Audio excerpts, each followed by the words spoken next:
The FCS College Football Experience CAA Conference Schedule Breakdown episode on the Sports Gambling Podcast Network is brought to you by Underdog Fantasy. Underdog's offering plenty of markets this week for the PGA Championship that you really can't find anywhere else. Sign up with the promo code TCESGPN to claim your special pick plus first time deposit offer up to $250 in bonus cash. UnderdogFantasy.com, promo code TCESGPN. And remember, as always, folks, too, let it ride. Hey, this is Cartman. You're listening to SGPN. Let it ride.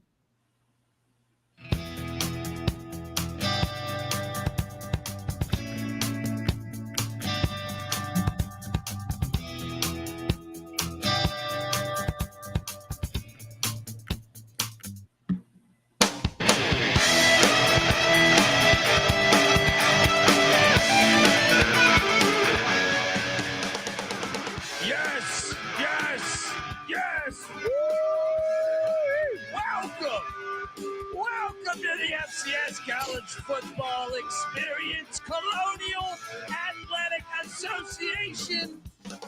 Yes, the CAA 2024 schedule breakdown. We've been going through all of these on the FCS College Football Experience. If you're wondering about the SoCon, it's out there. If you're wondering about the Missouri Valley, it's out there. If you're wondering about the Big Sky, it's all out there. Go check them all out. If you're wondering who the hell you're listening to, well, my name is Colby Swinging Database Dan, a.k.a. Pick Dundee. That's not a pick. This is a pick. He was raised in the land down under, where a man thinks on his feet, speaks with his fists, and lives by his wits. When Dundee happened, he was a superstar. And you're nothing but a chameleon, lemon-headed, coward, terrorist pussy. And I'm after you, buddy. You're going to pay for it. Good night. Woo! It feels great to talk. I've been watching football all day. I'm about to load. I'm about to square up 32 belly option split. Let's go! All right. Yeah, it's May 14th. Might have watched like 7 football games already. Different televisions. Maniac over here. I was putting together the show notes, and I like to get in the mood by throwing on some shit. Look, this conference has. This is like the Big Ten of the FCS. Just schools you never even heard of. Oh, they're in the conference now. I'm joking, but yeah, I mean, we have some big news to break too regarding this conference. But before we do that, I am joined by my co-host. They call him the Gulf Coast Guru, and God damn it, let me tell you, he's been out.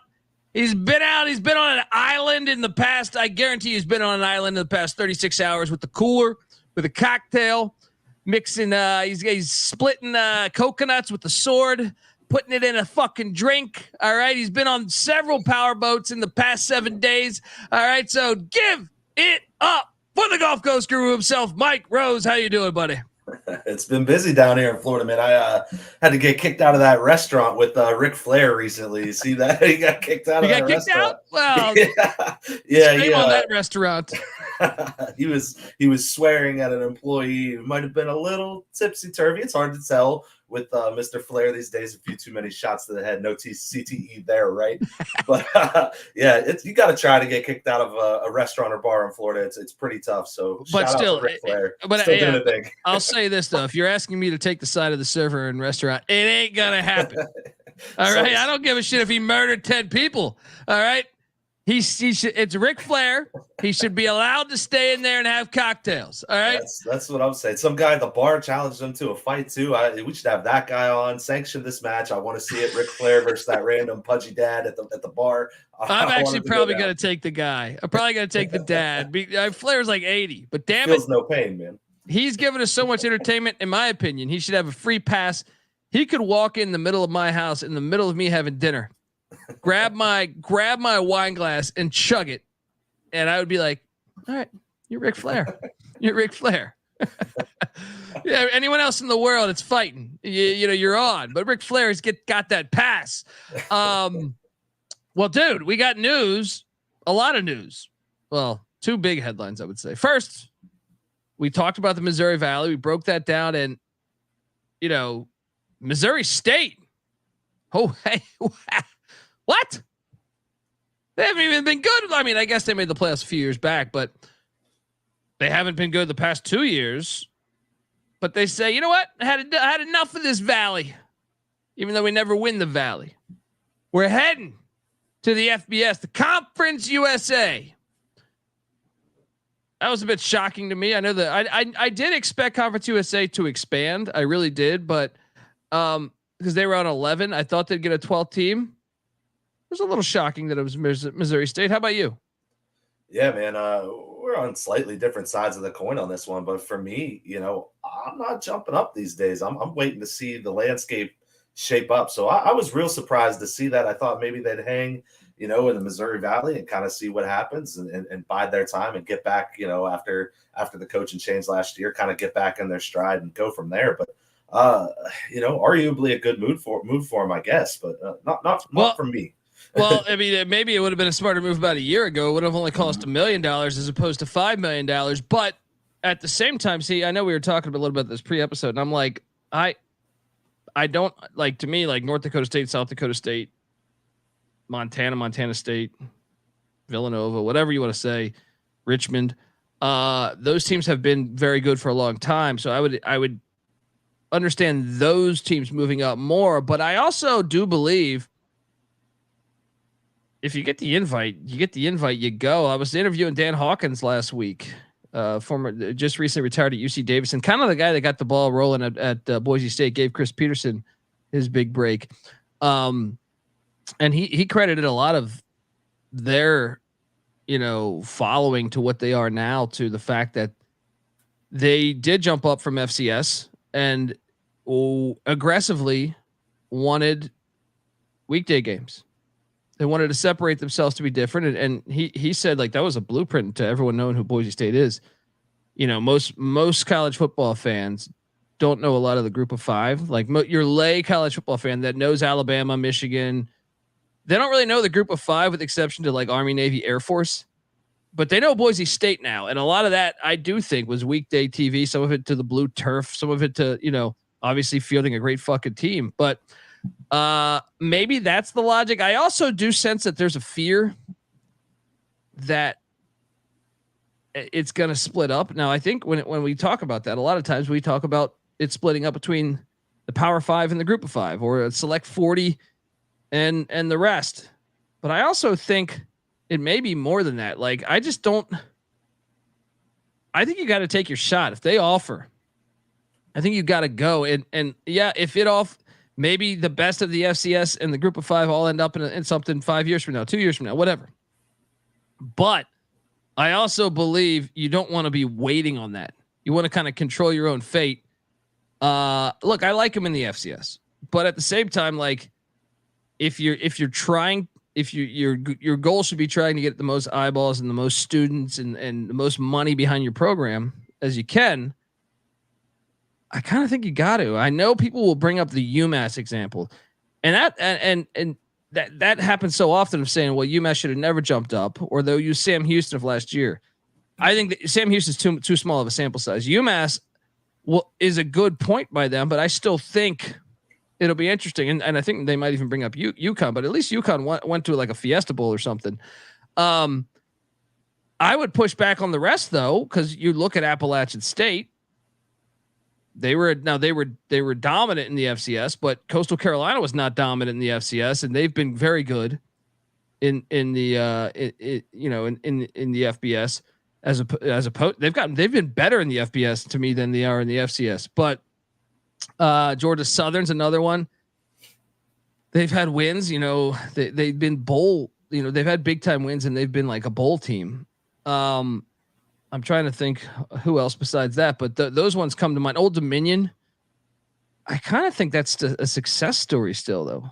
Like I think Old Dominion, they still make bowl games. So I feel like UMass and UConn, and I don't even think UConn would fit that. I think UMass would be the one you circle as like, that's a bad example of jumping up. But in my opinion, it's kind of been better for the teams that have jumped up. Like if you're batting, how many of those have came in the past 20 years? I would say UConn, UMass, Buffalo is one, but Buffalo had some success with Leipold.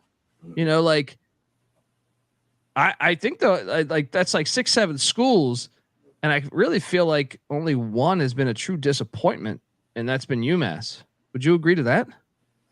I would agree to that, but then I would kind of counter and say, like, wouldn't it be a little situation like Sunbelt? I think we're seeing the Sunbelt's finally starting to get a little bit of eyes on, get some love. I think people are embracing that a little bit as like a mini SEC.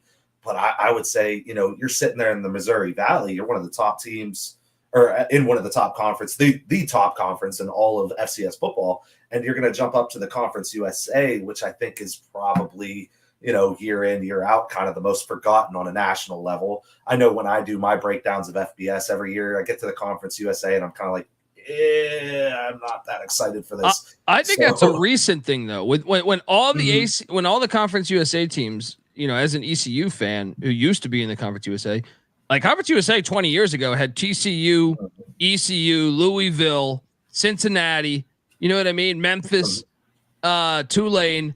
But that's the American now, you know? Yeah, a lot of that. Now, I will say this. The Sun Belt used to be horrible. Like, I remember I went to a Middle Tennessee, Idaho game in Murfreesboro, Tennessee. Idaho was in the Sun Belt then, right? Mm-hmm. New Mexico State was in the Sun Belt then. The Sun Belt has done a great job of kind of like, hey, whoever made these shots for them and said like, hey, let's lean into college football's changing. Let's go get these teams and let's build up these rivalries because, you know, Marshall App have a history. You know, I know Coastal App is building a history, but App and Georgia Southern have a history. Georgia Southern, Georgia State don't have a history, but you can see that would be a historic, like long-term, 100 years from now, that could be a rivalry. Southern Miss and stuff, like they did a great job of to me marketing their like those are passionate fan bases. Louisiana, you go to Cajun Field, that shit's packed. You go to the Rockets in Hattiesburg, it's packed. Whereas the AAC's kind of stolen old Conference USA teams, and I still think it's interesting. I would say that the Conference USA is probably the worst or the second worst conference right now, but it wasn't that long ago that they were, you know, a good mid-major. Now, it's an interesting path that they're taking, but I'll tell you this, them getting Delaware was interesting to me because Delaware's got a great blueprint. And to me, Missouri State, maybe that's the one, you know, basketball, they've had some success. So maybe that's an angle. They will got to have some good basketball schools. I don't know, but yeah, I mean, to me, there's a lot of schools in the Valley that would make more sense. But if they're not willing to, if they called North Dakota State and they just said they're comfortable, they don't want to pay the $5 million. Well, you find someone that can. And I will say this, when you think about the state of Missouri, all we have is the University of Missouri in the FBS. Yeah. Patty C brings up this point all the time, that the reason why LSU and Ohio State are so dominant is because they're the only power schools in their states, right? Mm-hmm. Nebraska as well, like the great history, not recently, but historically. And that when you're the only show in town, it's a lot easier. But when you start to invite more teams up, all of a sudden, you know, you do have a Cincinnati that made the CFP. And I know they sucked last year, but now they've finally, you know, become a power school somewhat. And now you wonder the long-term effect of that. Could that threaten Ohio State long-term? I don't know. Ohio State has so much money. It makes it challenging. But I understand his point, you know, and maybe Tulane will be the next team to jump up. But I truly think he's got a point. When you are the one ticket in town, there's a huge advantage. So maybe this threatens Missouri. Maybe not Missouri right now.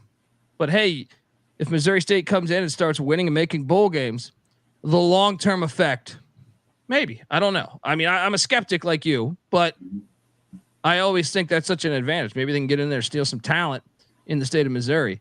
Also, other news, the Richmond Spiders.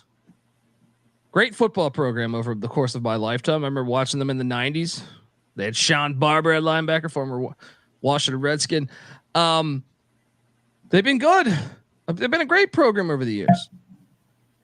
Today they announced they're leaving the CAA, fitting that we're doing a CAA episode, but they're leaving for the Patriot League.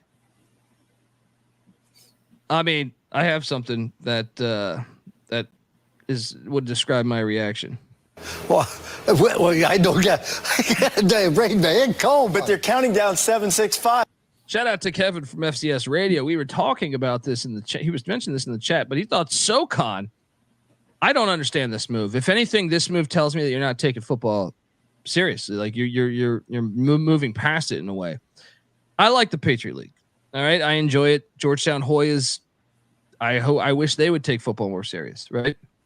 Holy Cross. I've been a Holy Cross fan for a while, but I was shocked at this move because Richmond has been a very good program for 30, 40 years. And I did not see this coming. If anything, I thought they might jump to the FBS. I thought maybe if they go SoCon or they stay in the CAA, I was like, but maybe they'll go FBS.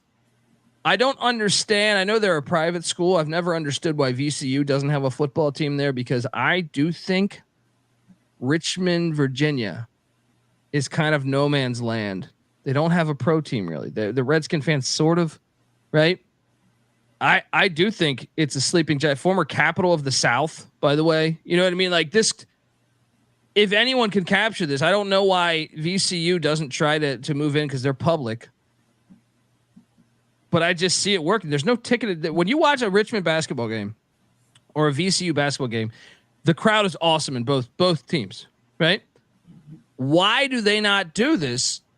I don't understand. Like the move makes no sense. I gotta think Richmond alums got to be furious. What's your thoughts on this one? Yeah, man, I don't know if it's good or bad, but sometimes when I look at the NCAA in particular anymore, I almost look at it like somebody would look at Wall Street, and I'm trying to like see the tea leaves, like see what somebody's seeing to see why people are jumping out. So, like you said, man, shout out to Kevin from FCS Nation because. God, I thought, CAA, it's the CAA. They're going to be fine. They're going to be all right. They're losing Delaware. They're going to start picking up some quality teams, and we're seeing it go the opposite way. So I think it's one of two things. It's what you said. Either Richmond is buying out of football a little bit, which makes no sense to me simply because they're so damn good at football historically, or there's something going on with the CAA that we're not seeing to where, maybe these teams aren't really buying into what they're doing. And maybe like Kevin said last week or on the SoCon is they're losing ground. They're actually going to fall behind a conference like the SoCon because this hurts, man. And you can't make up for that with. I do believe that like the SoCon could be passing them, but because they went and got North Carolina A&T and Hampton, which didn't make a lot of sense to me, but to go to the Patriot League, right. Like when I think of FCS good programs over the years, Maine, I know they've hit rough times lately, but they were very good for a while. New Hampshire's just to me like been a very good program for a long time. Sean McDonald's got that thing rolling. It has had it rolling, and Albany seems to be coming on. With their recent success. And then you look at William and Mary, who's been good for a long time. You look at Villanova, who's been good for a long time. I even think Towson played in the FCS championship not that long ago. So it's like, I don't understand it. And that's another thing is when I think about the William and Mary, the that's a rivalry right there. They've been playing since like the 1800s. So unless William and Mary is going to go with you, I don't understand what you're doing. And like I said, to me, it makes you think that you're really out on football. Let me ask you, are we maybe missing the boat? I mean, it's a small conference, obviously not a historically great conference or anything like that, but are we maybe missing the come up of the Patriot League? I mean, Holy Cross, they've been good for a few years running now. Lafayette last year starting to come up a little bit. Lafayette, Lehigh, ton of history there. Maybe Georgetown buys in. Fordham's been good. Are we maybe missing the come up on the Patriot? Hey, I know they went to having more scholarships, but I mean, I like Lafayette was good last year, but I don't know how good they were for real. You know what I mean? Like Holy Cross, yes, but Saluka's at UNLV. Chesney's at JMU. Can they sustain that? I don't know, because to me, they had a really cutting edge coach. Yeah, Fordham is decent. Fordham's Tim DeMora at days they were fired, but I don't know. I kind of think those universities don't take football seriously. You know what I mean? Like when I think of Georgetown, or no disrespect to Lafayette or Lehigh or Bucknell, but I just think they're okay.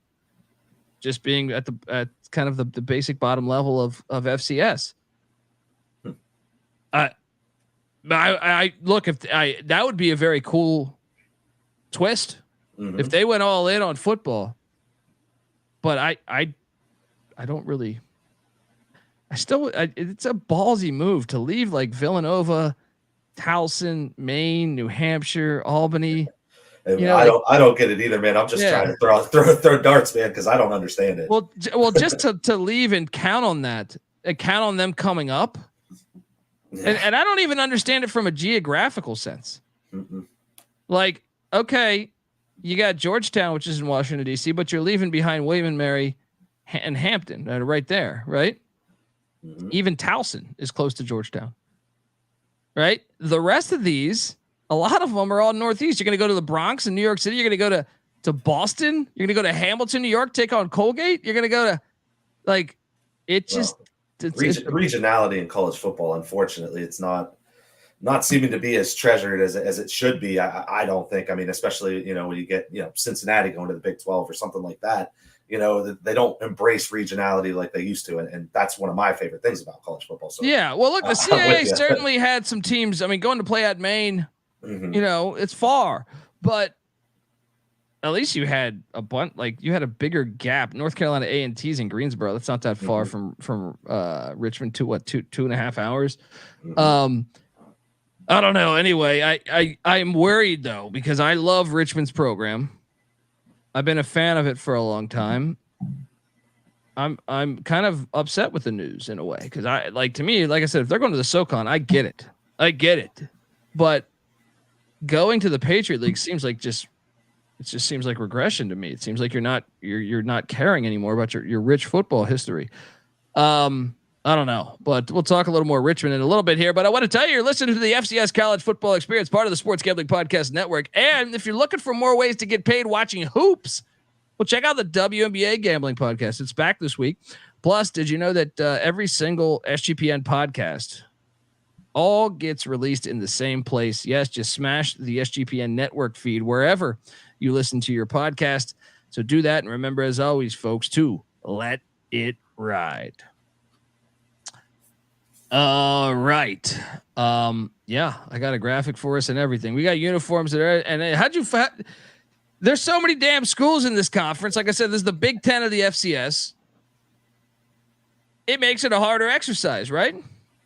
Yeah. This is definitely, for me, this was the hardest one so far to really feel 100% comfortable with everything. I got the teams in the order, kind of like top, middle, low end. I gave them numbers, but I'm going to be a little generous with myself as far as exact placement, because there's so many damn teams.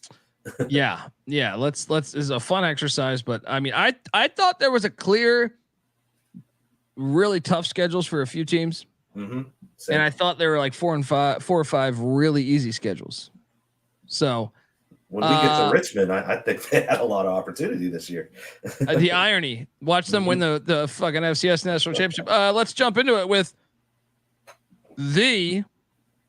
let's go to this side. The Albany Great Danes, which, as you can see on the bottom left, if you're watching youtube.com/the college experience, get on over there. So hit that like and subscribe button. I see 103 people watching right now. The Albany Great Danes, I had it as the 9th out of, like I said, 16 schools. I had it as kind of middle of the pack there in a way. They open up the season against the fucking Long Island Sharks, right? That's exciting. Then they head to Morgantown, West Virginia, and then they head to Moscow, Idaho, which we saw that game in the FCS playoffs a year ago. And the 4th non-con game happens to fall in week 6 when they go to Ithaca, New York to take on Cornell. 3 road games out of 4, no D2 opponents. Hey, I thought it was a challenging non-con. I'll tell you that. What'd you make of that? Yeah, same. I also thought it was fairly challenging. I mean, you got, 2 that for Albany, what we've seen for them recently, it should be easier in Cornell and LIU. West Virginia, Idaho, those 2 obviously tougher. So Idaho, we're getting a crapshoot. These are same 2 teams from the playoffs last year with a lot of different faces, but I like the non-con here. Yeah. And like, to me, I had 6 really challenging games there. And I put at West Virginia, at Idaho, home to Elon, at Delaware, home to New Hampshire, and at Rhode Island. So a little more than half your schedule is challenging games, I've thought. Mm-hmm. And I am intrigued to see how Bryant does this year too. I think maybe Long Island, Bryant, or Cornell could be harder games than I think. They do avoid. See, I think this is something that with the gigantic conference like this, you're really searching for who is going to avoid the better teams. We saw this with Louisville in the ACC last year. You saw this with Oklahoma State in the Big 12 last year. There's several examples to me. I think SMU in the AAC. And when you look at this, you're like, wait, where's Richmond on the schedule? Not on the schedule. Huh. Where's Villanova on the schedule? Not on the schedule. That is great. And then you're like, where's William & Mary? Not on the schedule. So missing those three is the reason why I gave it 9th, because I do think it's a challenging non-con. But I think missing those three kind of knock it back some. That was my logic. I had it at 9th. Where'd you have it ranked? Yeah, I had them 6, so a little higher than you. But again, like I said, I kind of went top, middle, bottom. This is definitely like middle of the pack schedule, so I agree with you there. One of the reasons I maybe bumped it up a little bit is they're back-to-backs. They are kind of favorable the way they're set up. Yeah. However, they do have 3 sets of back-to-back away games. That's pretty brutal. That's pretty tough. So I bumped it up a little bit for that. Fair. That is fair. By the way, the Albany mascot, or the logo is just fire. Mm-hmm. Let's talk about the Bryant Bulldogs. See, I think this is an intriguing team. I know we have some fans that listen to us, big Bryant supporters, but I think this is it's kind of a mystery team heading into this year. And I had this ranked at 8th, but they start off in a CAA game right from the start, and this is their one chance that they get Delaware, because Delaware jumping to the Conference USA next year. Interesting Thursday. I think it's a Thursday night game, week 1. That's a challenging game, though. They do get Franklin Pierce after that, and they get Holy Cross. And remember, Holy Cross, Bob Chesney's gone, so you're getting Holy Cross with the new regime in week 3, which I think is very favorable for Bryant. Even though I believe they hired, is it Merrimack's head coach? I believe. So they might have some familiarity there, but either way. So the non-con. So you start off with the conference game, which I would not be in favor of if I was Bryant's head coach. But then you're home to your non-con is home to Franklin Pierce, home to Holy Cross, at Brown in the rivalry game. Well, yeah, somewhat of a rivalry game. And then you get, that's it, right? They're only doing 3. Yeah. 3 non-con. I mean, look, to me, it's really the away games. This one, actually, the more I think about it, this might be easier than Albany's. Because they do get Richmond, though, and they get William & Mary. It really matters who you think are the best teams this year. So they don't play Villanova. But to me, you want to get Hampton on the schedule. You want to get Northampton just lost their coach like a week ago. You want to get North Carolina A&T, Vincent Brown in year 2. Those aren't on the schedule to me. So I still think it's probably correctly rated the more I think about it. Where'd you have this one? A couple behind you. I had it at 10, so not too far off. I also think this is a fairly agreeable schedule. I mean, they do get a lot of tough teams, but you also do get Stony Brook and Maine on the schedule, which does help. Stony Brook, winless last year. Maine, not much better than that. So at least you do snag those 2 teams. They did draw, some tough teams like you were talking about, and their non-cons agreeable. Delaware, I would not want to catch Delaware there. Later in the season, as this season goes on for Delaware, maybe they're a little less enthusiastic since they are jumping up, and what are they truly playing for here at the FCS level. But week 1, I think that'll be a motivated Blue Hens team, so I don't like catching that there. This isn't a bad schedule, though, and I think Bryant, we called for them to maybe be a little better than they were last year. It might be a Patty C example of the year after the year. This is a good schedule for them. Fair. And with the main one, see, I think I valued the main one as potentially still, I didn't say it was a hard game, but I trust that Maine can bounce back. They have a recent history. Like when I think about, I know North Carolina A&T was decent in the MEAC, but I just feel like Hampton and North Carolina A&T are playing at such a different level where I feel like Maine, okay, you had a down year, they've had a lot of success. So I still think like that game's a little more meat on the bone than some of the other ones. We'll get to it when we talk Maine, but I based off of where I have Maine's schedule, I think catching them late in the season might be advantageous for Bryant here. I think we could be onto something there. Let's jump on over and talk about the Fighting Camels of Camel. Yes, in Bowie's Creek there, Campbell. And I know that Braxton Harris, the new head coach coming over, he was a coordinator with Mike Minter. Mike Minter steps down. Harris was the head coach of Houston Christian last year. He jumps over. Whoo! Have fun with this first. And they lose Haj Malik Williams. He transfers to UNLV just like Sluka. Good God, man. I think you can argue this is the hardest schedule in the league. Mm-hmm. You start off with 3 road games against very good teams. So you're at Liberty, the Flamin' Libs there. You're going to lose by 40, maybe 50. Then the follow-up, you go to Cullowhee, shout out to Weehawk, but you're going to take out a Western Carolina team that Kerwin Bell's got this program kind of rolling in the right direction.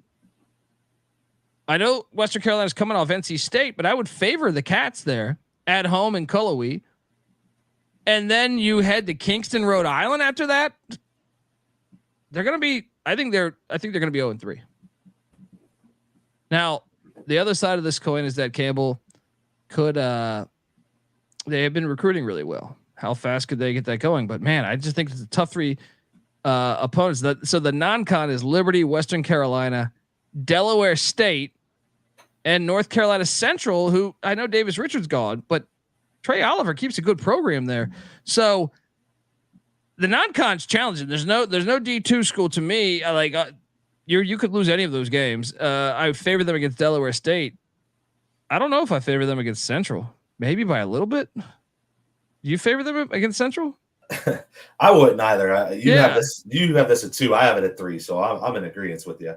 Well, so the road schedule in general, folks. And by the way, let me just go one by one. At Liberty week 1, at Western Carolina week 2, at Rhode Island week 3, home to Stony Brook week 4, home to Delaware State week 5, home to North Carolina Central week 6. Then you get a week 7 bye week, which I actually like. But then week 8 at William & Mary, week 9 home to North Carolina A&T, week 10 at Elon. The end of the season here. Week 10 at Elon, week 11 home to Richmond, week 12 at Delaware, week 13 home to Towson, who I think is going to be a lot better this year. So you're getting 4. I mean, the road schedule in general is fucking insane to me. Like I don't know that they're going to be able to win any of those road games. At Liberty, at Western Carolina, at Rhode Island, at William & Mary, at Elon, at Delaware. I kind of think they're dogs in all 6 of those road games. I agree, man. I think this is a brutal schedule, especially for a team. You know, you're starting off with those 3 road spots, and this is a team that's going through a lot of transition. I will say, you know, there's no way to spin that this isn't one of the hardest conferences or schedules in the conference. But if you look at it, you see, you know, Western Carolina, you know, they are coming off a tough spot. They did lose their star running back, and we saw they're a little bit of a different team. Rhode Island also losing their quarterback that they've had for the last 20 years in Kasim Allen. You know, this is maybe a spot where if you sneak one of those 2 games, you get one of those 2 wins. Then you take out Stony Brook, Delaware State, who I think Campbell is genuinely better than, and maybe you get NC Central. Maybe NC Central's not the playoff team we saw last year. You could start off 4-2, and now you're talking to me a little bit. Then you got A&T on the schedule. Maybe you get that Towson home game at the end of the year. So there's some opportunity, but this is a brutal schedule. But I thought Rhode Island brought in a QB. I'm trying to remember who they brought in the portal. Did. I can't remember either. But okay, I'm trying to be optimistic. Let me play it the other way around, though. What if you lose those 3, mm-hmm. and then you take on Stony Brook or Delaware State, and one of those 2 gets you? Because Delaware State actually, I thought, showed some strides. Mm-hmm. And you start out 1-4, and that's assuming you get Stony Brook. You know, I mean, it's not like Delaware State brought in Dwan Mathis too, so now you're talking about a former 5-star quarterback. So yeah, I mean, then you got Central. That's a loss. You could find yourself having a horrible season. You could find yourself 1-2 wins at the end of the year. Yeah, I mean, I'll be honest. If we're talking about what games they'll be favored in, I'll say Stony Brook, Delaware State, maybe Central, and A&T. I think the rest they're dogs. Yeah, I think 3 for sure, maybe the 4th with NC Central. Yeah. Good luck. You're lucky it's year 1. They give you leeway in year 1. You say, okay. Folks, look, I want to tell you that the FCS college football experience is brought to you by NYRA Bets. Yes, bet the second jewel of the Triple Crown with the NYRA Bets. Sign up today for a $200 deposit bonus with the promo code SGPN200. Join now to claim your $200 deposit bonus just in time for the Preakness at nyrabets.com/SGPN200. Get ready for nonstop action with NYRA Bets. Evening promotions. How about this? Bet $50 each on Belmont at the Big A and any track with a first post at 6 p.m. Eastern on Friday for a $10 bonus win or lose. Well, if that's not enough for you, you can earn a $15 bonus win or lose when you bet at least $75 each at Belmont at the Big A and Monmouth Park. Visit nyrabets.com to opt in. And what are you doing, folks? Feed your competitive edge with live money handicapping contests nearly every week. Enter the Friday Feeder Contest to earn your entry into the next $300 contest. Plus, win cash prizes and seats into next week's contest with NYRA Bets Saturday contest. Registration closes before the Belmont at the Big A third race post time, essentially. So, what are you doing? Get on over there. And when you do, make sure you sign up with the code. Go to nyrabets.com/SGPN200 for that $200 deposit bonus. And remember, as always, folks, to let it ride. We are also brought to you by Underdog Fantasy. The NBA playoffs are here, and our sponsor, Underdog Fantasy, wants to make it a lot more interesting. Underdog Fantasy is the easiest place to play fantasy sports. Playing their pick'em game is as simple as selecting higher or lower on player stats like points, rebounds, assists, and much, much more. Make entries of all basketball or mix and match across your favorite sports. You can win up to 100 times the amount of money you enter, and it's a ton of fun. Underdog's available in 30 different states, including California, Texas, and even the great country of Canada. So what are you doing? Hop on over there. And they also just, for Gulf Coast guru out there, if you're out there in the powerboat world down there in Florida, they just launched Champions, their player versus player format for the state of Florida. So check it all out. Sign up with the promo code TCESGPN to claim your special pick. Plus, first deposit offer up to $250 in bonus cash. UnderdogFantasy.com. Promo code TCESGPN. All right. Shout out to Justice Perfect. He says, I hate the NBA and MLB. I'm going nuts having to wait on college football. Isn't that all of us? I feel like that's all of us. I don't hate MLB. I mean, I don't really subscribe to the NBA, I'll say, but MLB, I'm still watching football. I'm a year-round football type of guy. Dude, doesn't matter. Was that you a few years back that was talking about watching or listening to that whistleblower podcast? Was that you? Yes. Dude, I listened to that on your advice, and holy shit, did that like change my whole world. I'd always suspected it, man. Mm-hmm. I was a hardcore NBA fan back in the day, and Same. I always felt like I grew up in Washington, D.C. The Bullets would never get the first pick of the draft. I always thought that was weird. And I was like, man, we're the worst team. We're like one of either the worst, the second worst, or the third worst every year. And we always end up with like the 7th pick of the draft.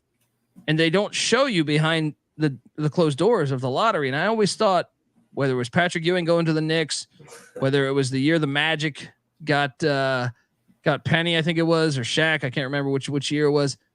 And the fact that the Bullets would always get fucked over. And then when Jordan goes to the Bullets to become part of their, he's going to be a GM or team president or whatever, they automatically get the first pick. And they weren't even that bad the year prior. And I'm like, this is rigged. I really believed it was rigged. I also thought some of the calls. And listen to that whistleblower podcast, to me, confirmed everything. When you got the FBI agent on there saying that shit, if you haven't listened to it, go out and listen to that. I'll be honest, I haven't watched an NBA game in 5 years, man. Yeah, maybe 6 years now. Yeah. But yeah, go check out that podcast. Let's move along. We got the Delaware Blue Hens, and I fucked up the flyer here, which is great. Great job by me. Hang on here. I will fix this momentarily. Let's go back to this. But the Delaware Blue Hens, I'm curious your take in general. Let's go off the beaten path for a second here. What do you make of them going to the FBS? So from just a traditional standpoint, looking at them, it makes a ton of sense. You're talking about an FCS blue blood. This is a team that should jump up. Yeah, sure. Like, it sounds great.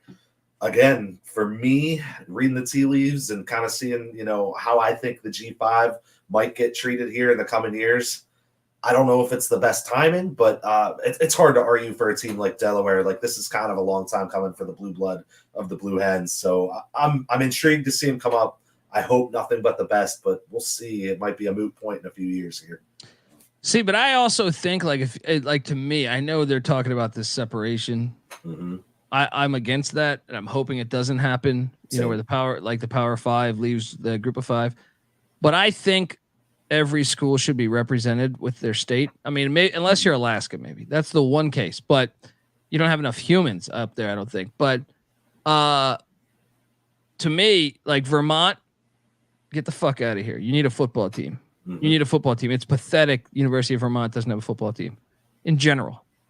They should have a football team. And to me, like New Hampshire, Delaware, Maine should all be FBS because you should have one representative from the state for every single state, with the exception to maybe Alaska. And I'd still be on board with Alaska if they wanted to. But hell yeah, that's a strong team, man. And Delaware State can be your FCS or whoever else. But I'm saying, like, I think for the FBS, you get one representative from every single. So Montana got it, or I have no problem with two either. But I'm saying, like, they should at least be one for every single part of the United States, in my opinion. But anyway, I fixed the fuck up. We got the Delaware Blue Hens last year in the CAA. There's probably a little bit of pressure. There's probably a little bit of excitement. I counted, and by the way, I counted for this one just 5 challenging games. I had this as the second easiest schedule. Nice runway to get the fans excited for the move to the FBS. The non-con is a home game against Penn, week 4. Home game against fucking Sacred Heart, week 5. And then you have, there's only 2 non-con. There's only 2, yeah. I thought there was a third one. Wow. They're just like, fuck it, let's just get to next year. They don't care, man. They're out. Yeah, I mean, they can't they're disqualified for the FCS playoffs, so it's like that's a stupid rule too, in my opinion. I agree. I get it, you're mad at them, but let's just put the best teams in the fucking playoffs. But it's even worse when you're talking like a JMU and you're like, oh, they're not bowl eligible for like 37 years. Like, what True. Shouldn't you get rewarded for coming up and being good? You right should. away? You should. Yeah, a bunch of schools it's happened to. Well, this way, it's like, screw you, Delaware. You want to go? Fine, stay the fuck out of our playoffs. I kind of get that, but but still, what if they're one of the best teams though? then you're like, you kind of have a fake championship. You know what I mean? Like, who was it last year that wasn't allowed? Someone last year, Kennesaw wasn't allowed, right? But Kennesaw wasn't any good. Yeah. When they're good, it's an issue because you're like, wait, JMU the 1 year they couldn't make it. Mm-hmm. Like you knew that they'd probably be a Final Four team or Sam Houston. It kind of waters down the product in a way. So I almost think both should happen. The bullshit is bullshit too. I like both sides saying, hey, it is, you want to make your decisions. Delaware's earned this shit. How many, they had dominant teams for a long fucking time. So like the FCS has made a shit ton of money off Delaware. You want to use a Missouri State argument? You use that one. Delaware has proven over the years. Now I know they haven't been as good lately, but still, go back to the fucking all the way to the 1980s. Delaware was a blue blood. I remember watching the FCS playoffs in the 90s, and they were like in the championship every year, right? So they have, to me, if the FCS is in their feelings about this, if I'm Delaware, I'm like, fuck you. And let me ask you, if you're the ACC, are you maybe watching Delaware real close this year and thinking like as soon as possible, show me some signs? I mean, with the portal, maybe it could happen a little faster. That the team could grow. If you're the ACC, you're in church every day. All right, you're in church every day because Clemson, Florida State. I don't know if you saw North Carolina's president's remarks recently in the past like 3 or 4 days. It makes me think that they're on just borrowed time. But you better be scouting because you don't want the entire conference to fall apart. But I kind of think if that happens, which I think is almost inevitable. It just matters when. Let's say Clemson, Florida State, Miami, North Carolina all leave. Well, then I fully expect Stanford and Cal to leave and go independent or something, right? SMU, I don't have any idea where they'll be. They're the true wild card. I think the other schools will be scrambling for the Big 12 invite, and I don't know how many will get it. I think if you're Pitt, Louisville, and Virginia Tech, you got something. Maybe NC State too. Maybe Georgia Tech. Virginia probably finds itself in the Big 10 or SEC just by default. But other than that, like if you're Duke, if you're Wake Forest, if you're Boston College, you're Syracuse, I think the ACC is going to have to say, hey, you guys stay in here. We can build around this. And that's where I think like ECU, they have a pretty big enrollment. It makes a lot of sense. Then I think, yeah, why not Delaware? I don't know what their enrollment is, but I'm saying like it's somewhere in that. To be honest, like the ACC should look at Liberty, look at all. I know there's the whole. That's what I love about the Sun Belt. We're not going to do Liberty because of the religion. Don't be stupid. They have a shit ton of money, and you're also the Sun Belt's a play on the Bible Belt. You fucking idiots. All right, so like to me, it's like I understand that you might think they're private, but don't be stupid. They spend money on football. Plus, if you're the Sun Belt and you get a call from like BYU, are you going to play the religion card there? Or are you just going to take BYU? You know, yeah. So, it's whatever fits them. But Delaware's one where I do think, you might have something. I think they might look at some of those Sun Belt and CUSA schools first, but Delaware certainly with the state school, good fan base, good history, maybe. But this is an easy ass schedule. I'll be honest. I think they're favored in every game, except maybe Richmond and Villanova. And that depends how their seasons are going. Like there's so how many games is it total? So 2, so 4, 6, 8, 10, 11. I mean, I think there's a decent shot. Wait, so they get 9? They get 9 conference games? 2 non-con. I wonder if one of those games one of their conference games is a non-con game. I'm not sure. But 7 home games too. Yeah, that's what I'm saying. That dude, there's no way.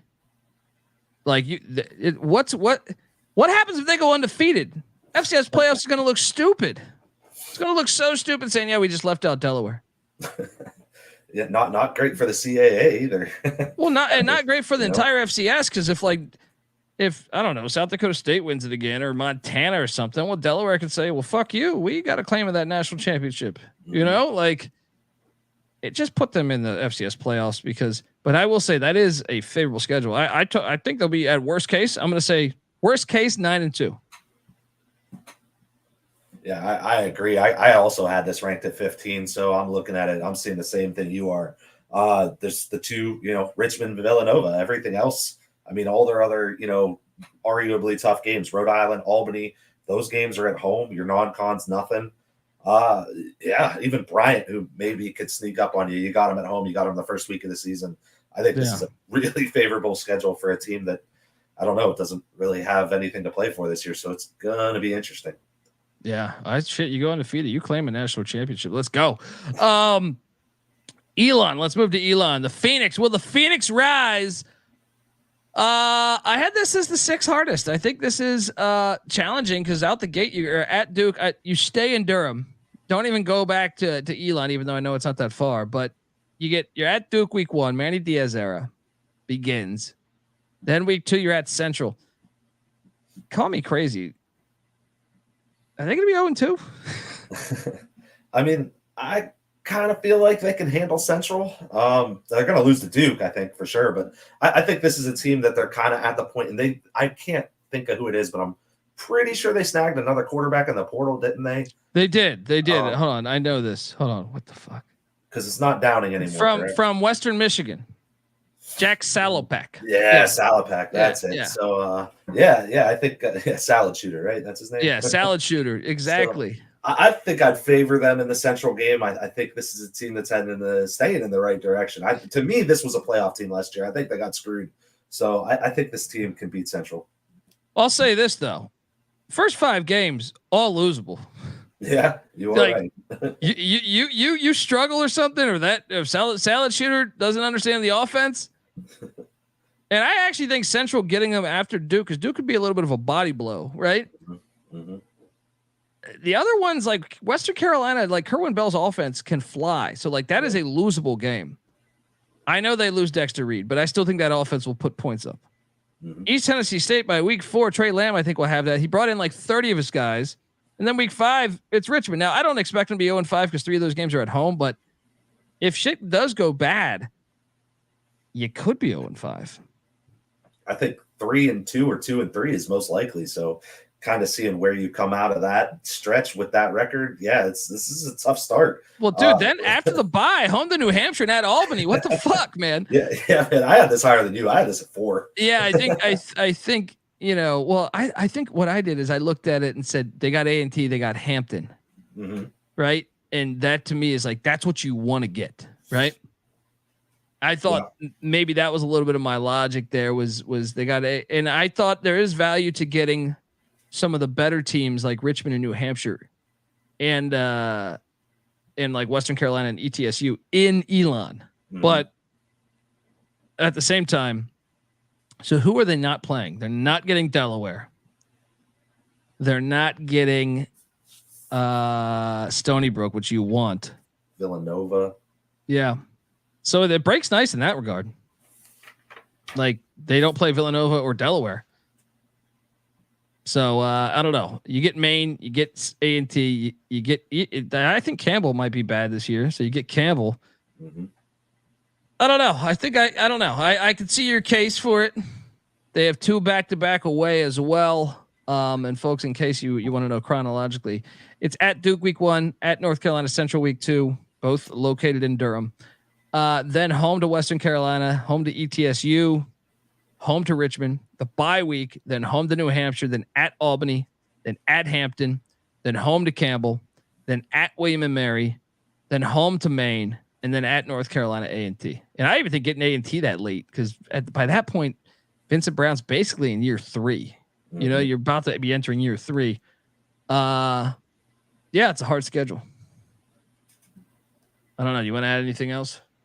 No, man, you pretty much hit it. I mean, that's a tough schedule. Like I said, I had this at 4. I think it was kind of like just outside. I think my top 3 were like the ones I were like, man, that is a really, really damn hard schedule.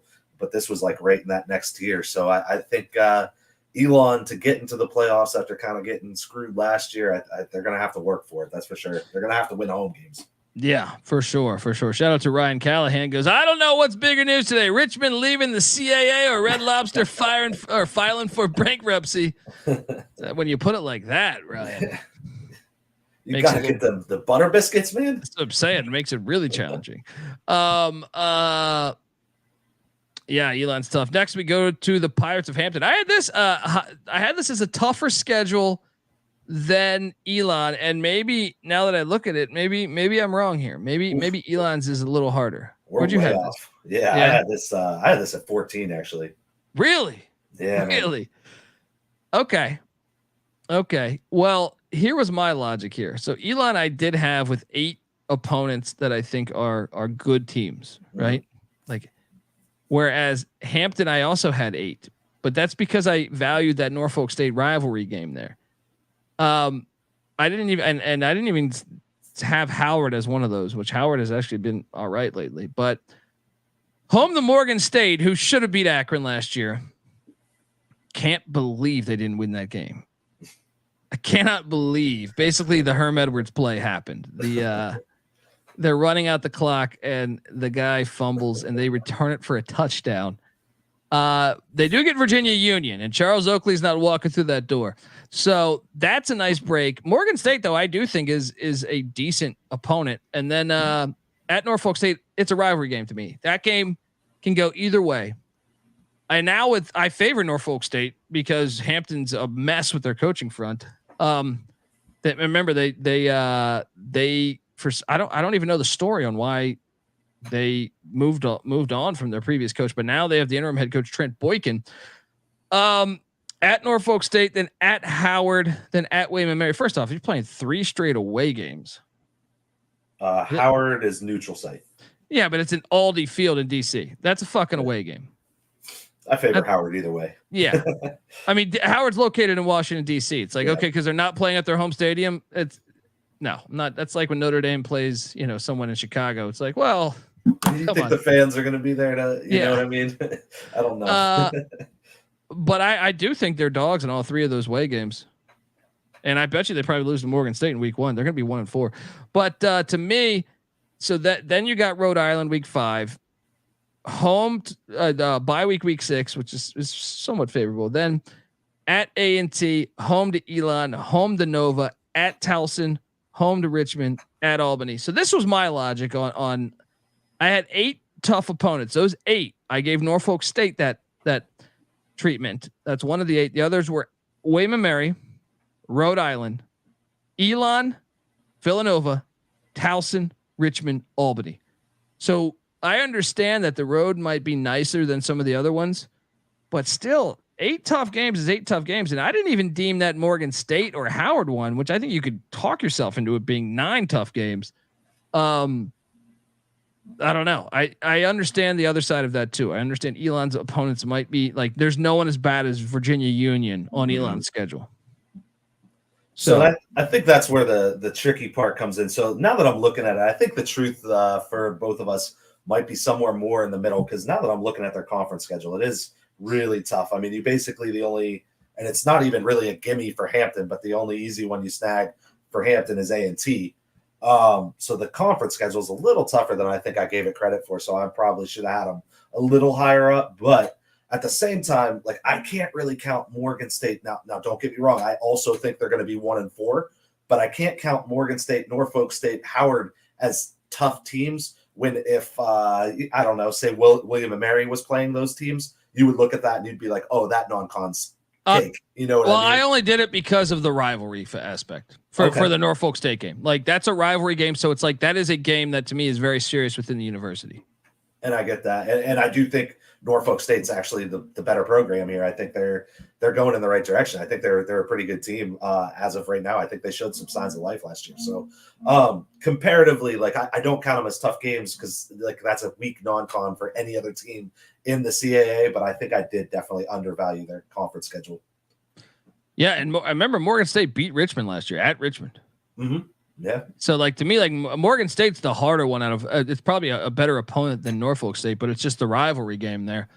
Yeah, I understand the logic though. I think it's a good debate, and I think part of me even thinks if I had to reschedule it now, I might put Elon. But I'd certainly have them close together. I don't have them at 14, buddy. All right? Yeah, I'm wrong on that. I'll bite the bullet. All right, next up, let's Maine Black Bears. This is the hardest schedule in the conference. I had it at number 2.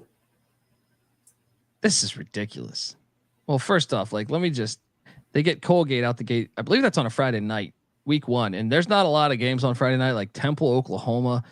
You have TCU Stanford, but that's the late night game. So that your options for the day, for like the dinner time game for you on the East Coast is Elon Duke, Lehigh Army, which Lehigh Army does have a historical element to it. Temple, Oklahoma, or Colgate at Maine. I kind of think Colgate Maine is kind of the best game there. But then you schedule Montana State. That's like that's an FBS. All right. You're scheduling basically 2 FBSs because the non-con home to Colgate, not horrible. At Montana State, very good. The other non-con game is at Merrimack, who's decent. And then, week 10, your 4th and final non-con game at Oklahoma. What the fuck? This is insane. First off, you're playing 3 of your 4 on the road. I honestly think Merrimack's probably favored in that, right? I didn't credit that as a tough game, by the way, which I think is a tough.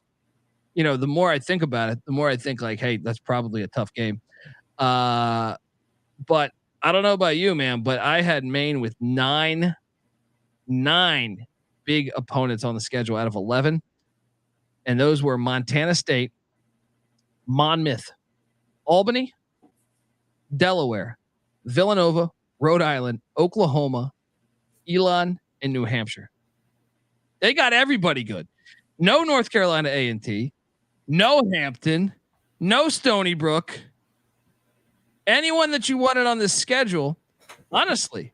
Like, I know Monmouth wasn't amazing last year, but I still think, like, who's the worst team on the schedule? It's Colgate, right?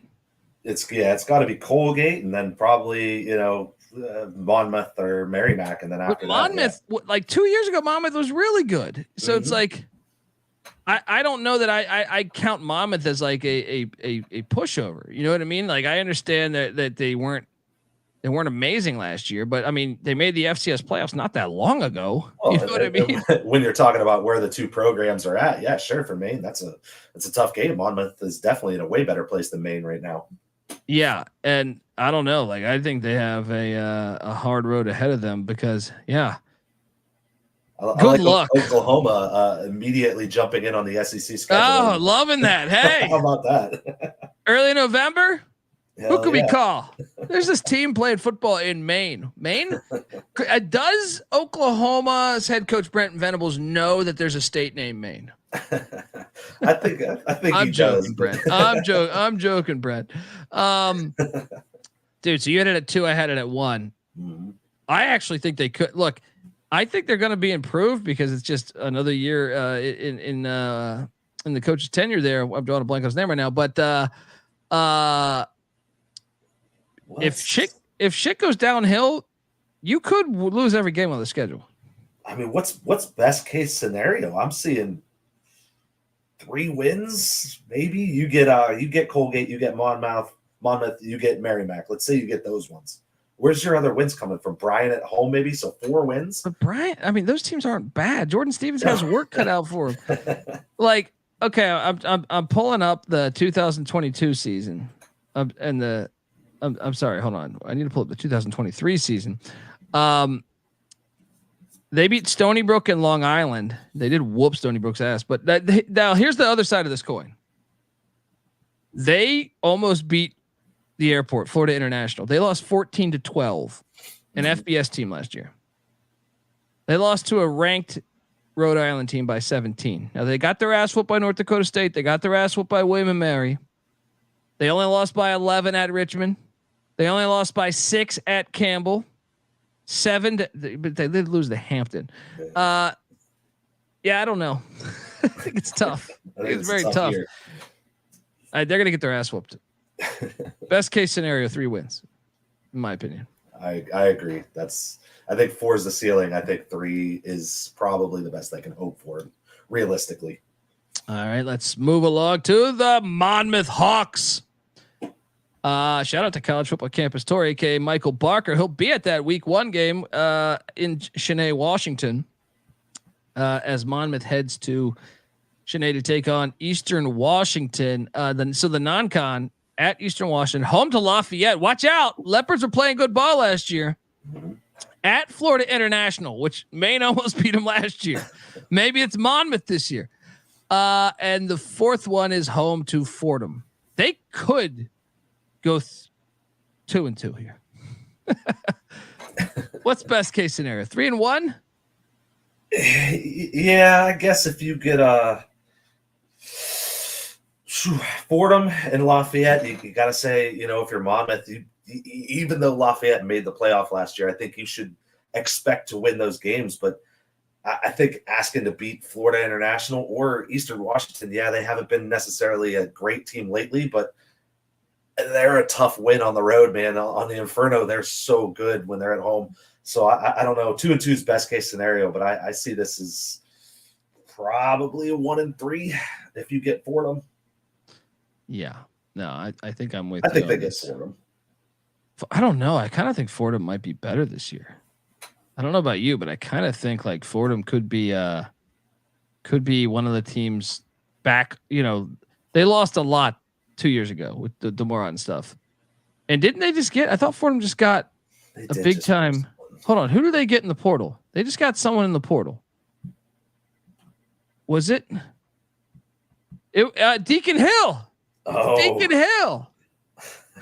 I don't know if that's good or bad. I think Lafayette's still trending upwards too with Troxel. So I don't even think that game's any sort of gimme, honestly. Yeah, I don't know. I think they got their work cut out for him there, but yeah. This is tough. Yeah, I just don't think I don't know, man. I think. Where'd you have it ranked? I had this at 5, so I do think this is in that upper tier of team of schedules. This one's tough. Sorry, just loading this up again. Yeah, so Monmouth there. Yeah, I had it at 3rd. I think when you look at it, just like I stated before, I had 8 really tough games there. Eastern Washington, and that was me not giving Lafayette their due. It was Eastern Washington, Florida International. I did put Fordham though. I put Fordham 3, Delaware 4, Towson 5, Rhode Island 6, New Hampshire 7, Villanova 8. Man, the end of the season, they could lose to Stony Brook just because. And you want Stony Brook early. You don't want them late because I feel like they'll know who they are a little bit more. But yeah, this one's. I mean, you got some winnable home games. I mean, you got to like that. You get Lafayette at home. You get Fordham at home. Delaware, who knows what they're going to be. Bryant, Towson, which are comparable programs at this moment, I'd say, to Monmouth. So you do have to like those home games. Yeah. I think that gives them some flavor, but this is a tough one, man. Yeah, I had it at 3rd. I don't know. Good luck. Good luck, Hawks. New Hampshire, rich program. I had this at 10th, but I will say 3 sets of back-to-back away is challenging. Now, my logic was this. The non-con, well, first off, let me explain the schedule to the audience. At UCF week 1, at Holy Cross week 2, home to Stonehill week 3, home to Bryant week 4, bye week 5, at Harvard week 6, at Elon week 7, home to Rhode Island week 8, at Villanova week 9, at Albany week 10. That's a brutal stretch. Week 11, home to Monmouth. Week 12, home to Stony Brook. Week 13, at Maine. See, I like the beginning and end of the schedule. Beginning, okay, at UCF, you're going to get your ass kicked. But Holy Cross breaking in a brand new head coach. I think they're better than Holy Cross. I think they go up there and win. Home to Stonehill. Yeah, I think New Hampshire will be fine. They'll whoop their ass. I think they'll get Bryant. I think they'll be 3-1 heading into your bye week, which I think is a great bye week because I think it is essential that they beat Harvard. Now, Harvard's a good opponent, but I favor New Hampshire in that game. So 4-1, and then you go through Murderers Row. All right. At Elon, home to Rhode Island, at Villanova, at Albany. I'll be honest. I think you're lucky if you get 1. Right? Mm-hmm. Let's say they get 1 there. You'd be what?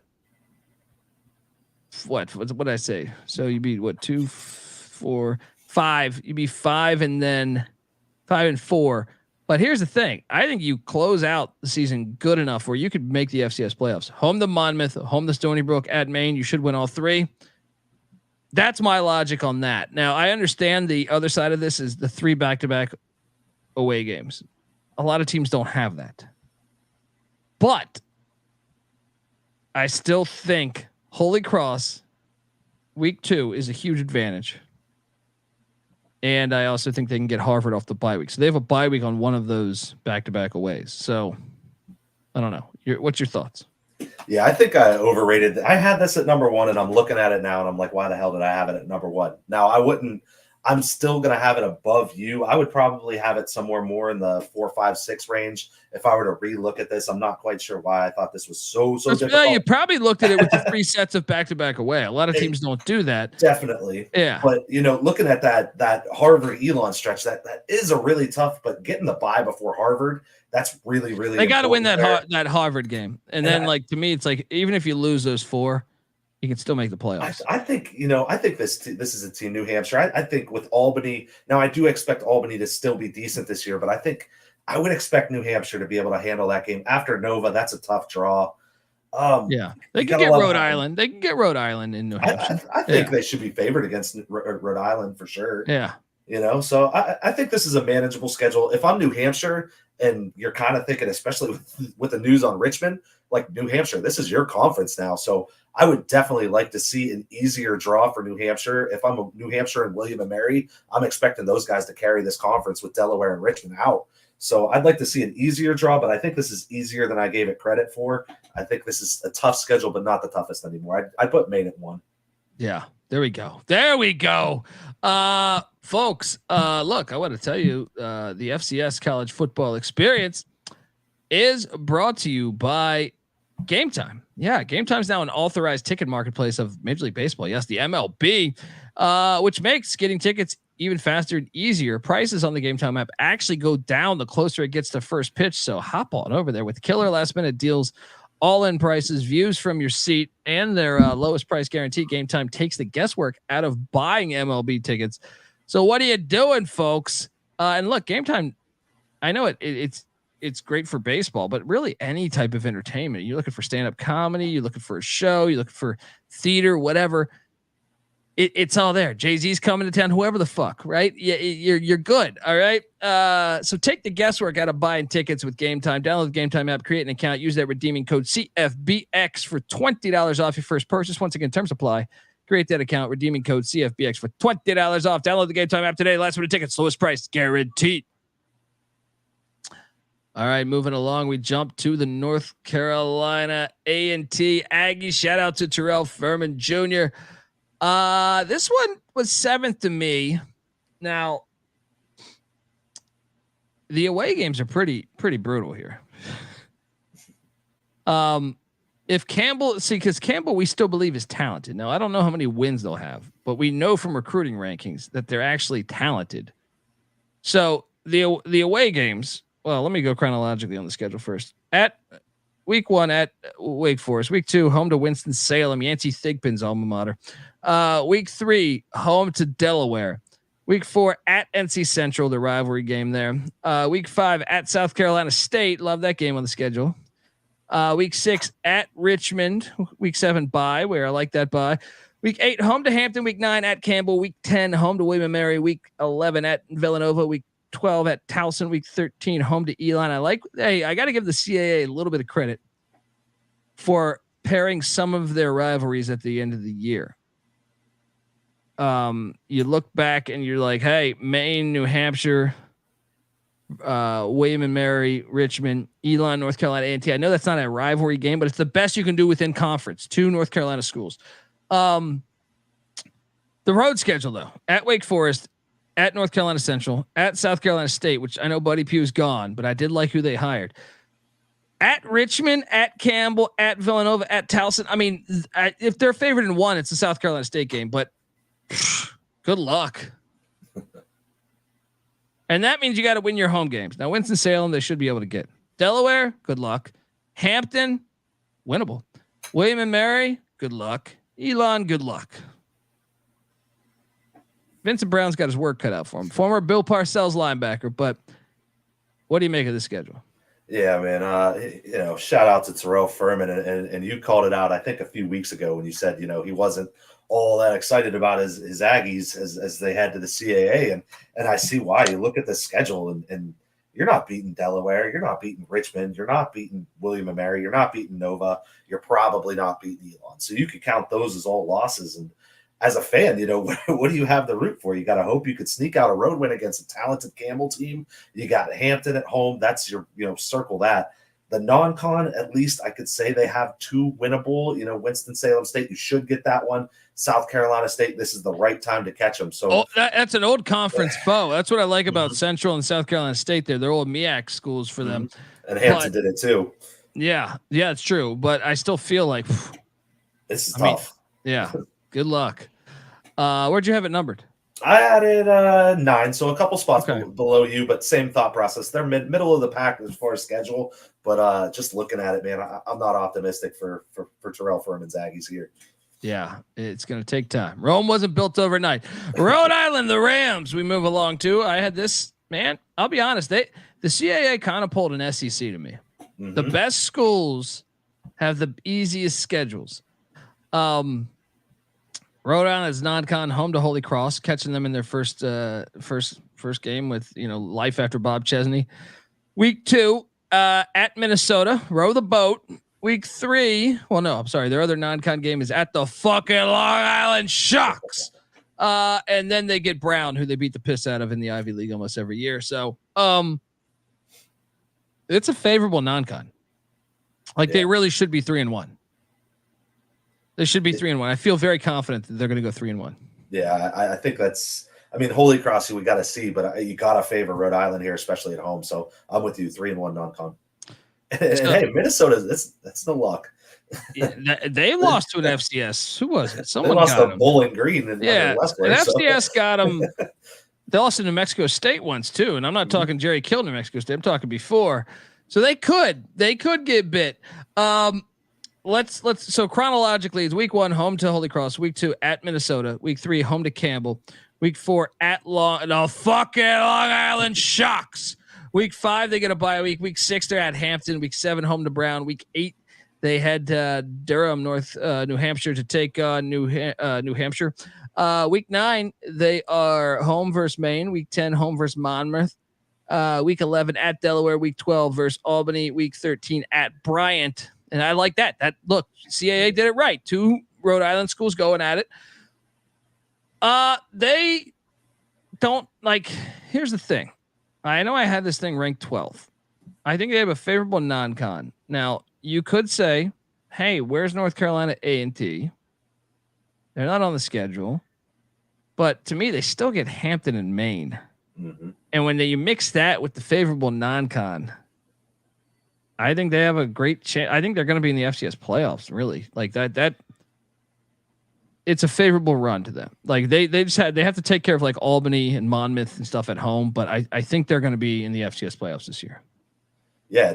Timothy Green in the chat saying they freak everyone out and win the conference. I think that's doable. I don't think they are going to win the conference, but I think it's doable, and I think they are. I'm with you. I think this is a playoff team, man, and just to build off of what you said, I like seeing you talked about a lot of the games that you think they're going to win, and I agree with you. But I also love seeing that Monmouth game. I love seeing that Albany game. Those games being at home, I think that's very, very important. Those could be a couple wins that they might have lost on the road, especially Albany. Maybe you drop that game if you go play there. But having them at home, I think that's a winnable game for Rhode Island. And I think this is an FCS playoff team as well. And this might be where CAA tries to grab some clout back, getting some playoff teams. Well, look, we touched on Delaware.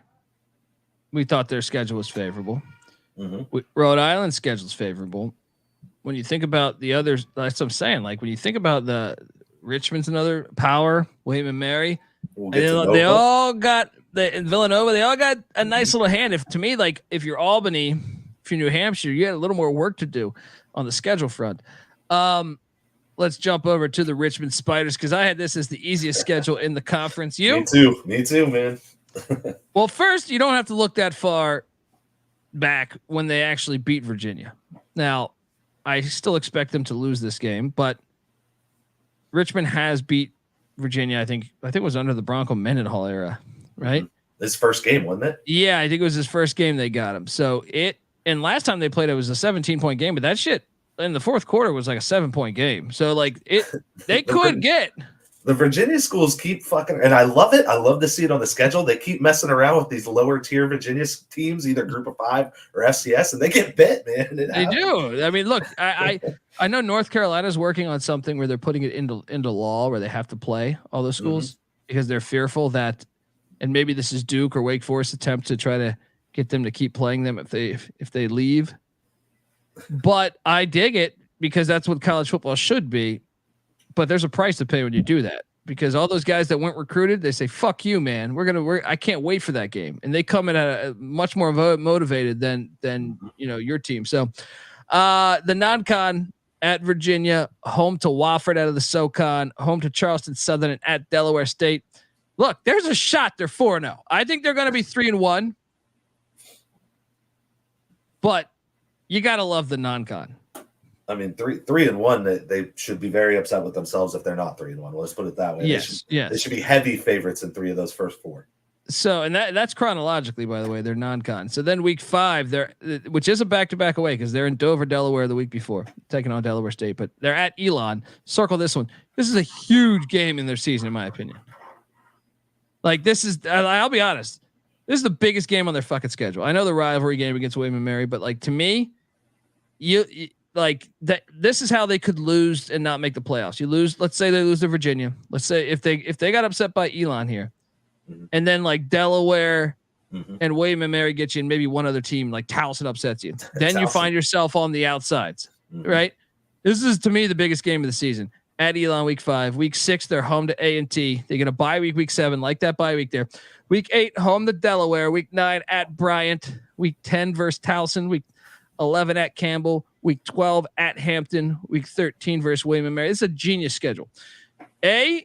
You're okay if you throw out the FBS game, which almost every team plays an FBS team. Mm-hmm. Your hardest road game is at Elon, which is actually not that far of a trip. But besides that, your second hardest is Bryant. So they avoid Villanova. They avoid Rhode Island. They avoid New Hampshire. I mean, they avoid almost like that.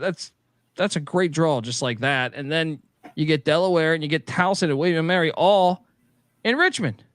Mm-hmm. They're going to the FCS playoffs. Absolutely.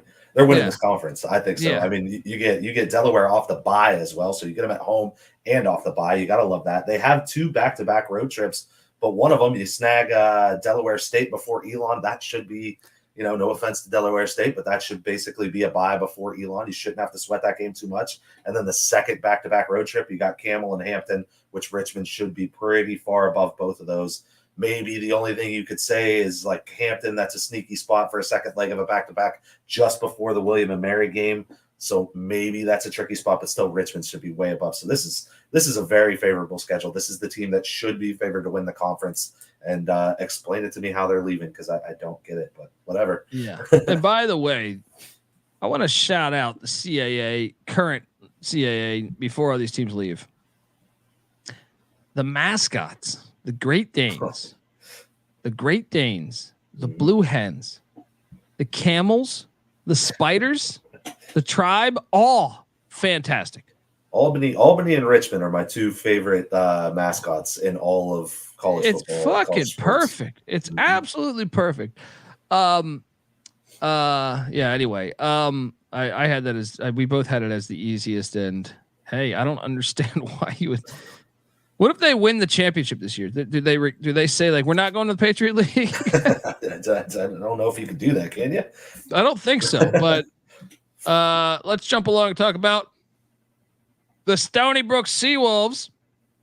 It's a new era in Stony Brook, New York, as they bring in Billy Kosh as a new head coach there, and I know the human being and fish can coexist peacefully. I had this as somewhat easy, but still not like, okay, you're at Marshall in the non-con, you're home to Stonehill, you're at Fordham, and you're home to Morgan State.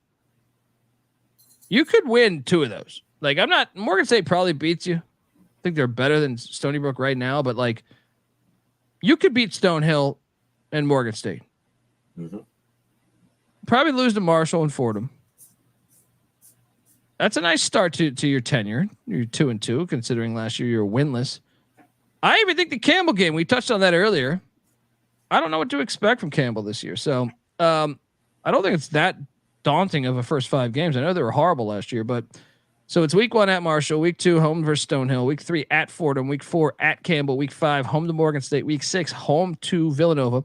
Bye week 7, week 8 at Towson, week 9 home to William and Mary, week 10 at Bryant, week 11 home to Albany, week 12 at New Hampshire, week 13 versus Monmouth. Where'd you have this one ranked? Yeah, I had it 1 spot below you, so same track here. I got it at 12. I think for a team that went winless last year, there's some opportunity here at least. Maybe be a little optimistic. Yeah, and David, shout out to David in the chat. Since it's the off season, can you please fix your shelves? My shelves are perfectly, fucking perfectly put together. They're balanced. I've used the level, but I'll still fix them. All right, yeah. Let's talk about Towson. I think it's a very interesting year for Towson this year. I think they're one of the teams that I find I have the hardest read on in this conference. I feel like there's a few teams in this conference that I could like. If you told me Towson makes the playoffs, I wouldn't be shocked. I mean, they snuck up and bit some teams last year, man. And that was year 1. That was year 1 of Pete Chinnick's era. And look, I know him. He's a former Colorado Buffalo. Was on their national championship team, if memory serves me correct. But at Cincinnati, hey, Tough start. Miami, Ohio beat Cincinnati last year. But no, they'll lose that. Then home to Morgan State in a rivalry game. Tricky. At Villanova, then at North Dakota State. Whew. That's brutal. Yeah, I had this as the 5th hardest schedule in the CAA. So just to me, like the Morgan State game's a rivalry game. So you're getting your first 4 games are all heaters. They're all heaters because Morgan State's a rivalry game. Then you come off your bye week, week 5, and then you're home to William and Mary. That's a good team. This is the stretch I like right here. Week 7 at Norfolk State should be favored. Week 8 home to Stony Brook should be favored. Week 9 at Monmouth could be favored. Right. Then week 10 you're at Richmond. If you were able to steal that, you could go on a real streak here, because week 11 you're home to Hampton. Week 12 you're home to A&T. Week 13 you're at Campbell. Hear me out here. If they upset Richmond week 10, I could actually see them winning the final 7 games of the season. I mean, it's not crazy to think that they could catch William and Mary off of that bye or get that Richmond game. I mean, for me, I'm looking at this schedule, man, and I had it at 7, so a couple spots behind you, but there's a lot of opportunity here. I mean, if you get that Monmouth game and just say you get one of Richmond or William and Mary, I mean, you should be – I know it's a rivalry. You should beat Morgan State. You should beat Norfolk State. You should beat Stony Brook. You should beat A&T, Campbell, and Hampton. So, I mean, there's potential on this Towson team. If you steal one of those 2 games, you could be talking. I think the problem is your non-con is 3 road games and a rivalry game. Yeah. The non-con is to me the meat on the bone. But in conference, I think you're right. I mean, sure, there's no Maine, but you get Stony Brook, you get North Carolina A&T, you get Hampton, and we don't think Campbell or Monmouth will be great this year. So it's favorable in that regard. Yeah, and I even think, I mean, if you're looking at Morgan State and Norfolk, you got to favor Towson, right? I do. Yeah. Well, Morgan State, though, those rivalry games are weird, though. But I would favor Towson. Being a home game, too, you know? Yeah. I would favor Towson, but it wouldn't shock me if Morgan State got him. I would be surprised if Norfolk State got him. Yeah, it's going to be a fun watch this year with Towson. Let's jump on over and talk about those Villanova Wildcats. I had this as the 3rd easiest schedule, right? And or was that the 4th? 16, 15. Yeah, 4th. Getting the Thursday night opener against Youngstown, the rematch of the FCS playoff game, is must-watch TV. But after that, at Colgate, then their other non-con game is week 4 at Maryland, and then home week 5 to the fucking Long Island Sharks. Look, hey, Richmond's leaving CAA. Go out and get the fucking Long Island Sharks because they're on the schedule all the time anyway. All right, go get them. Yeah, so week 1, home to Youngstown. Week 2, at Colgate. Week 3, home to Towson. Week 4, at Maryland. Week 5, versus the fucking Long Island Sharks. Week 6, at Stony Brook. Bye week 7. Week 8, at Maine. Week 9, home to New Hampshire. Week 10, at Hampton. Week 11, home to A&T. Week 12, at Monmouth. Week 13 versus Delaware. Really, the only game, throw out the FBS game against Maryland because you will be a dog. What other games will they not be favored in? Maybe Delaware. Yeah, maybe Delaware. That's the only one I'm seeing. Yeah. It could be a good year. And that's the bummer on Delaware jumping up. I hope Delaware still puts Villanova on the schedule every single year because that's a good rivalry. Same. And I mean, that's the one thing, because I was kind of, the rivalry is still what keeps it kind of interesting, but you're wondering how bought into the season Delaware isn't. I mean, are they going to go the Sam Houston route? Are they going to basically redshirt everybody that they have of note? They could. If you're not allowed to make the playoffs, I would. Yeah, exactly. Yeah. So, I mean, is that going to be as tough of a game as it normally would be? I don't think it will be. So this is a very that makes that Youngstown game so huge then. And you'd think they're going to be favored there, beating them last year in the playoffs and getting them at home. That's huge. So this could be an 11-win team we're looking at. Yeah, exciting times for Howie Long's alma mater. I'm gonna have to watch Firestorm, his classic movie tonight. Let's talk about the final team here, the William and Mary Tribe. I had this as the 3rd easiest, so I had Villanova as the 4th easiest, And really, when it come down to me evaluating both, comparing them side by side, it was just that Villanova plays at Maryland and William & Mary plays at Coastal Carolina. Coastal Carolina is more winnable than at Maryland, in my opinion. So the non-con is home to VMI. Danny Rocco, familiar with Virginia schools. That's going to be a fun one for the Tribe. Then at Coastal Carolina, then at Wofford, and then home to Furman. So, I mean, I don't know what you think about that Furman game, but like that could go either way. I think that's a tough game. I still think they could be 3-1 there. You know, they beat an FBS 2 years ago, Charlotte. Mm-hmm. Could they give Coastal lost Grayson McCall? That would be an interesting game. I still favor Coastal, but it's an interesting game. I don't think that spread will be a lot. I think it'll be like 9 or 10 points, maybe. Call me crazy. I'm not calling for the upset here. Maybe this is a dog I'm going to bet as far as spread. I think that Wofford game, being on the second leg of a back-to-back, in between Coastal, a game I think William & Mary is going to be in, and I think they're going to be bought into that game, and then you got Furman the next week. I think that's a tricky spot to play Wofford. It is. Sean Watson is going to get him. Yeah, that's what I'm saying. I mean, he's trying to build something there. That's a tricky spot. So that's the opening. So VMI, Coastal Carolina, Wofford, Furman. Then week 5, home to Hampton. Week 6 at Towson. Week 7 bye week. Week 8 home to Campbell. Week 9 at Stony Brook. Week 10 at North Carolina A&T. Week 11 versus Elon. Week 12 versus Bryant, and then the season, maybe the final in the rivalry. They've been playing since the 1800s. I think it's the Capital Classic, or is it Capital Cup? Capital Classic, I think, is a basketball rivalry. But, dude, I mean, what's best case scenario here? 3-1 in the non-con. Yeah, but you gotta like the fact, to me, you get Bryant, you get Campbell, you get Hampton. You get A&T, you get Stony Brook. This is a great conference draw. Within the conference, you got worst teams minus Maine. Yeah, I mean, looking at it, I had this at 10. This is probably where I would swap with Hampton. How I said I underrated Hampton's schedule a little bit. I would probably swap this with Hampton because I think this one's a little easier than I thought. I like that you're getting Elon at home. That makes that game a lot more palatable right there. Yeah. Is Towson, is that one of the teams that William & Mary, they caught William & Mary, didn't they?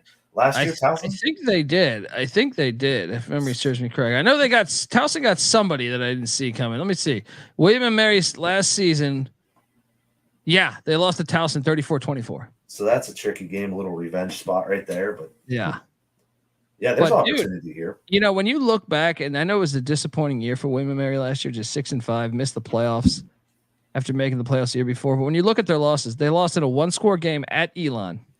They lost at Virginia by 14, man. That's not bad, man. That was a closer game. A 10-point loss to Towson. Now, they did lose at Albany by 16, but even that 2-score game. And then a 1-point loss to Richmond. So it's like they were not far away from being in the FCS playoffs. Shout out to Robert Martin in the chat. He's checking in. Hey, Robert, do you check out the CFL Gambling podcast yet? Because we dropped an episode and I am hosting that thing as well, brother. But I appreciate all the FCS comments you've been leaving us, Robert. Yeah, I think, you know, so I know we're just talking out of our ass. We're going to preview these in July, but so you think Richmond is the odds-on favorite if you had to set odds? Yeah, I mean, I would set them at maybe minus 200-300 if I were setting them to win the conference. Yeah, I think you're probably right. The only thing is, I think Nova would be very close to them. Mm-hmm. I think Nova would be right there with them. After that, I would then say it gets a little tricky. Is it William & Mary? Is it? I don't know. Like, I kind of think I'd probably go Elon after that, maybe. I don't know. I think if you let's put it this way: if you had to pick, who do you think are the playoff teams coming out of the CAA? Well, Delaware's not allowed to, so throw that out. And they said they'll get 3 in probably, right? I feel like they'll get 3 in.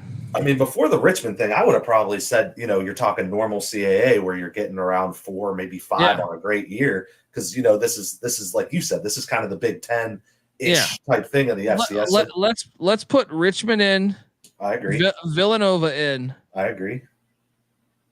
Maybe William and Mary. I'm going to put William and Mary in with that schedule. So those three are in. A fourth team, if it's a fourth team, is it Elon? Is it Albany? Is it New Hampshire? I think is it Towson? Is it Rhode Island actually is in with that schedule. I'm sorry, I forgot Rhode Island. There's so many teams you always forget one. Yeah, I think Rhode Island. That's 4. Will they get a 5th? Well, Furman is good, but they're in the SoCon though, Robert Martin. Yeah, I would say 4. And if could you get a 5th in this question? Maybe a Elon or New Hampshire. Hey, maybe Albany. We had them kind of up there, but not towards the very, very top. Maybe Albany, they stay rolling like they've been. So, yeah, it's gonna be a fun season. You're just gonna need Flow Sports to watch it. All right. All good, Robert Martin. I'm just reminding you, folks. That's our show. We went through all 16 teams. Subscribe to the FCS College Football Experience. YouTube.com/the College Experience. Hit that subscribe. Hit that like button, please. Also, wherever podcasts can be found. If you're confused, just type in sg.pn/FCS, and it'll bring you home. All right, get on over there, subscribe, and make sure you give Mike a follow here. All right, at GCG_wins. He's out there. He's on his power boat. You know what I mean? He's this guy kicks ass at life. All right.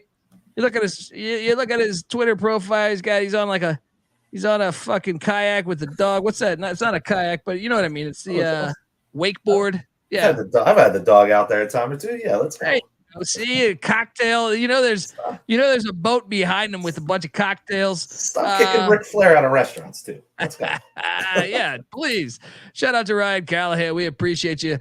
And yeah, give me a follow on Twitter at TheColBD. And if you haven't checked out the Stadium Heads podcast yet, please check it out. Myself and Michael Barker, aka College Football Campus Tour. We've been going through all the great stadiums in college football, and we haven't forgot about the FCS coming up too. So check that out, the Stadium Heads podcast. Also check out the main feed, the College Football Experience. That's the FBS show. This is the FCS show. So just type in the College Football Experience. And for the FCS one, you type in FCS College Football Experience, you'll get it. So check out all of that work. We're doing great work. College Baseball Experience also, as the road to Omaha continues to heat up. College Basketball Experience, schedules are being dropped. Coaches leaving still left and right. Transfer portal's insane. Check out the College Basketball Experience. And yeah, we got you covered for all that stuff. Check out the Sports Gambling Podcast as well. And until next time, folks, this is the FCS College Football Experience. You better start thinking about yours. And we out of here. Run and shoot. We can really run and shoot.